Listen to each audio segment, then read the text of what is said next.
Bueno, buenas tardes compañeros. Mi grupo y yo vamos a hacerles este análisis. Me presento, soy compañera Valeria Castro. Mi nombre es Ivania Porras. Y yo soy Daniel Romero. Bueno, a ver si vamos a hablarles un poquito como de lo que nosotros trabajamos. Em, ok, perdón, la obra que nosotros decidimos analizar es El Juicio Final. Esta pieza es bastante emblemática y destaca del arte flamenco, principalmente en el siglo XV. La obra es atribuida al maestro de Redención del Prado. Sin embargo, algunos de los registros muestran que este podría no ser su autor original. También esta obra pertenece a un tríptico compuesto de tres paneles que representan escenas donde la doctrina cristiana es fundamental para el artista. Algunas de esas escenas son la crucifixión, la expulsión del paraíso y finalmente el juicio final, que es la que estamos analizando. Actualmente la pieza se encuentra en el Museo Nacional del Prado, en Madrid, y esta obra forma parte de la colección permanente. En cuanto a su procedencia, es bastante interesante por todos los lugares donde pasa la obra, ya que se sabe que fue traída de España alrededor del siglo XVI y perteneció a Leonor Mascareñas. En 1564, Leonor dona el tríptico al convento de monjas de Nuestra Señora de los Ángeles en Madrid y tras la expropiación de los bienes eclesiásticos en el siglo XIX pasa a ser parte del Museo de la Trinidad. Y por último, este museo se convierte o es adquirido más bien por el Museo del Prado, donde la obra es conservada actualmente. Para ir hablando un poquito como de la obra, este panel representa pues, el juicio final, ¿verdad? Como dijimos, según el Apocalipsis de San Juan. En la parte superior aparece un Cristo con una postura similar a la de estar sentada sobre un trono. Em, Él está sobre lo que parece ser un arco iris y sus pies están apoyados en el globo terráqueo. Adicional a esto, también se le ve como bendiciendo con su mano derecha y sosteniendo una vara de azucenas. Eso es muy importante, pues recordemos que esos elementos vienen a simbolizar lo que es la misericordia, mientras que a su mano izquierda sostiene lo que es una espada, haciendo una alusión a la justicia. Por otra parte, a su lado se encuentra la Virgen María y San Juan Bautista, que vienen a actuar como mediadores de la humanidad, dejando, bueno, se representa la resurrección de los muertos, así como la separación de los bienaventurados y los condenados. Esto pasa, digamos, o se da también en el arco de la figura, pues este enmarca lo que es como una escena general y contiene distintas representaciones de obras de misericordia. En cada una de ellas, Cristo siempre está presente, observando a cada uno de los participantes. También se enfatiza mucho en la importancia de estas acciones y cómo éstas influyen en el destino final de las almas.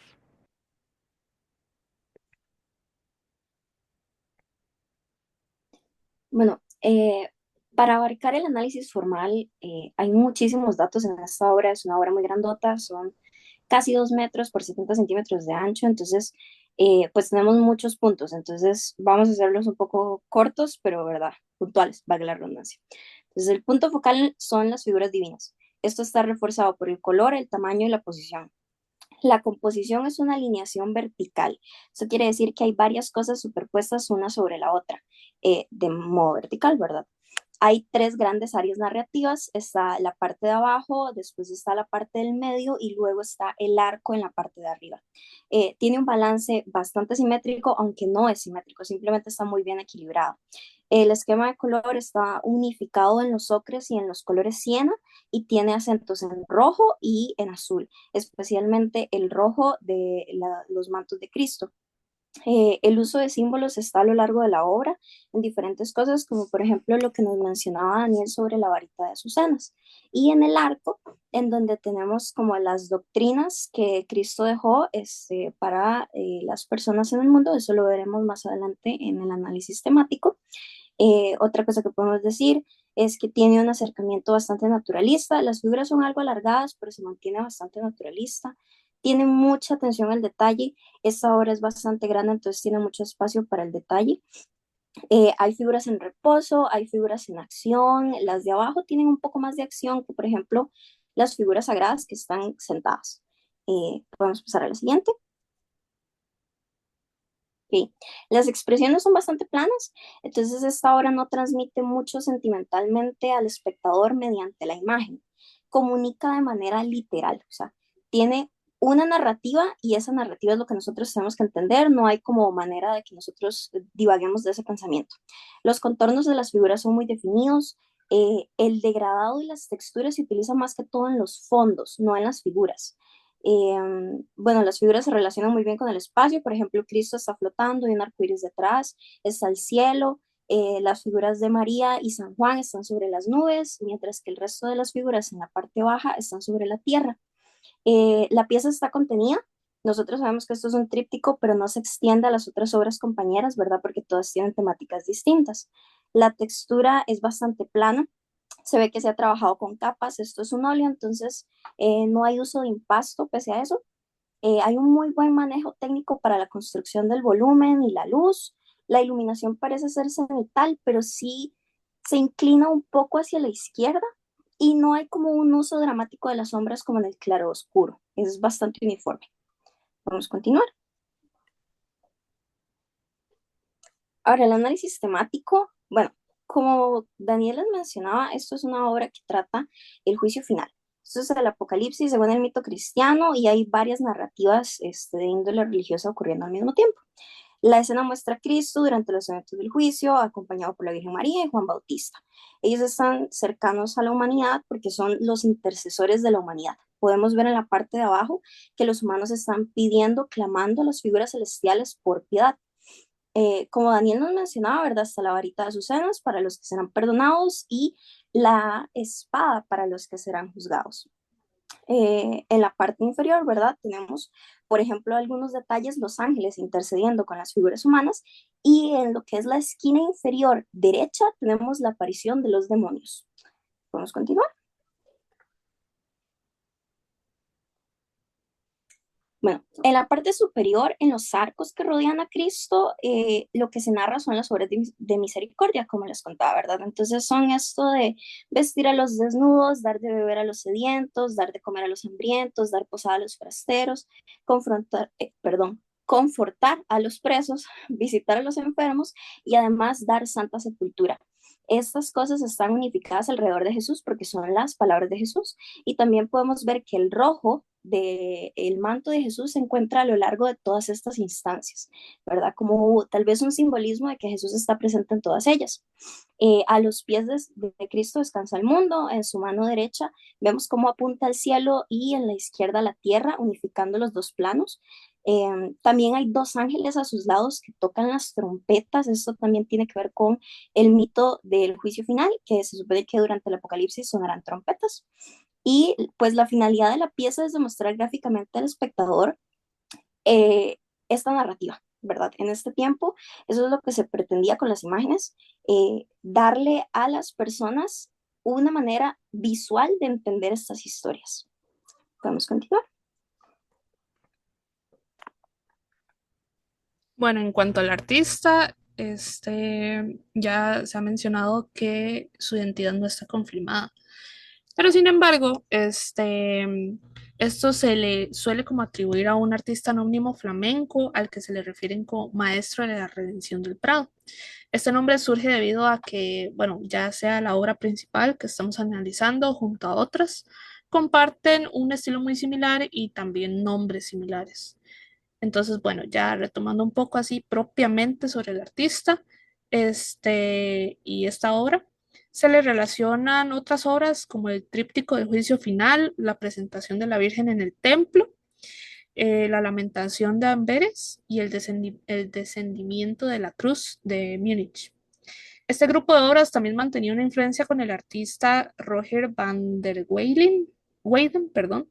Y pues bueno, él nació por ahí de 1399 en Tournai y una de sus obras más famosas es La Justicia de Trajano y Herkinbal, que fueron pintadas para el Ayuntamiento de Bruselas y posteriormente fueron destruidas por los franceses en 1695.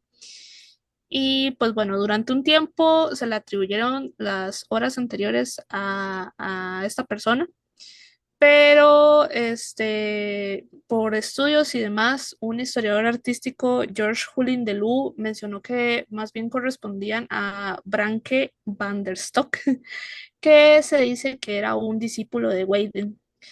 Pero, digamos, surge un problema a partir de esto porque el artista no contaba con pruebas ni con la documentación de ninguna otra pintura con la que se le pudiera como relacionar. Por lo tanto, se terminó llamando al artista anónimo el maestro de la Redención del Prado. Y pues bueno, retomando un poco lo de la persona de Leonor de Mascarellas, ella fue la encargada de donar el tríptico al convento de Nuestra Señora de los Ángeles de Madrid, como ya dijo Daniel. Y pues bueno, hablando un poco sobre la vida de ella, durante gran parte de su recorrido formó parte del servicio de las casas reales, fue dama, camarera y como niñera de los hijos de los reyes de España. Y posteriormente, cuando decide dejar la casa real, está decidido ir al convento, pero por influencia de Felipe II decidió fundar uno. Y de este modo fue que fundó con las religiosas de Gordillas de Ávila el convento de Nuestra Señora de los Ángeles de Madrid, que para finales de 1563 ya lo había concluido y fue sumamente apoyado por la familia real. Ya puedes ir. Bueno, la contextualización de esta obra es un poco difícil porque como nos comentaba la compañera Ivania, ¿verdad? No conocemos la autoría de la obra del tríptico. Sí se le atribuye a, por ejemplo, personas como Frank van der Stok o van der Weyden, como decía Ivania, pero se le conoce al autor de estas obras como el seudónimo del maestro de la Redención del Prado, ¿verdad? Entonces es un poco difícil contextualizar las ideas del artista con respecto a la obra, ¿verdad? Porque no tenemos artista. Pero lo que sí podemos decir con certeza es que esta obra está alineada con el gótico internacional. Es muy popular entre los siglos XIV y XV, que eso está concorde con la datación de la obra. Y el gótico internacional tiene características como el uso del color vívido, como podemos ver en ciertas áreas, telas y puntos visuales en esta obra, la simetría, que verdad les mencionaba, esta obra no es perfectamente simétrica, pero tiene un gran balance, y la atención al detalle. También la obra tiene un trabajo muy minucioso en el detalle. Entonces, por la fecha, por las características, por el detalle pictórico que tiene, podemos decir, ¿verdad?, que esta obra pertenece al gótico internacional. Ahora, también les comentaba, la finalidad es la de educar al público. Entonces, en este momento, pues la mayoría de las personas no sabían leer o no tenían acceso para conocer cómo leer, entonces era más fácil hacer pinturas que demostraran los mitos católicos para así las personas poder tener acceso a la historia. Entonces, pues como contextualización podemos decir eso, ¿verdad? Estamos seguros con el género al que pertenece y también la finalidad de su creación. Podemos continuar. Ok, para dar paso como a las reflexiones finales, quisiera considerar, bueno, mencionar más bien algunos puntos importantes. Al analizar la obra, una de las primeras cosas que nos llamó la atención fue la profunda carga a nivel simbólico, pues en gran medida estos elementos son los que sostienen parte de la composición. No se trata simplemente de una representación literal de pasajes religiosos, sino que más bien se busca como una narrativa visual construida de manera bastante meticulosa. Integra distintos elementos como lo son las doctrinas, las advertencias morales, la esperanza, en un solo espacio pictórico. Además, el artista, aunque es anónimo, demuestra, se demuestra un gran entendimiento de cómo transmitir esas ideas complejas y de una forma bastante accesible a través de las imágenes. Otro punto que quisiéramos destacar es la división entre la salvación y la condena presente en esta obra, ¿verdad? En el juicio final. Esto nos hizo pensar en cómo la pintura no solo sirve para ser una decoración religiosa, sino que es un recordatorio constante de la vida moral y lo que se espera según los fieles religiosos. Y la inclusión de esta obra de eh, Misericordia en el arco es especialmente significativa, porque no se limita solo a mostrar destinos, eh, un destino final, sino que más bien propone de manera muy concreta las acciones humanas y cómo éstas pueden inclinar de una balanza hacia la salvación.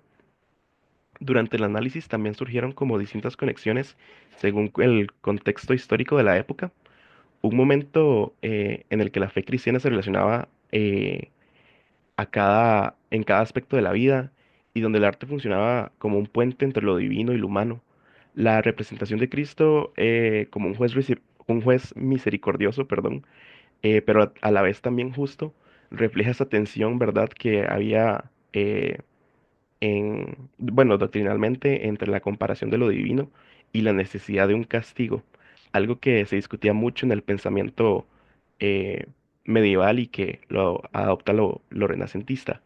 A nivel personal, nos pareció bastante interesante cómo el autor logra crear un balance entre lo dramático y lo sereno, pues a diferencia de otros juicios finales en los que se representan como más terroríficos o caóticos, incluso pueden llegar a ser como fatales, aquí existe un sentido como más enfocado en el orden y la esperanza, invitando al espectador a que pues esa idea tenga una idea como de reflexión en vez de tenerle miedo. Esta diferencia nos hizo pensar en cómo el arte puede influir en la distinta percepción de lo espiritual y no solo ser un recordatorio del castigo, sino más bien una invitación a actuar por la convicción interna. Finalmente, esta sería la bibliografía. Gracias.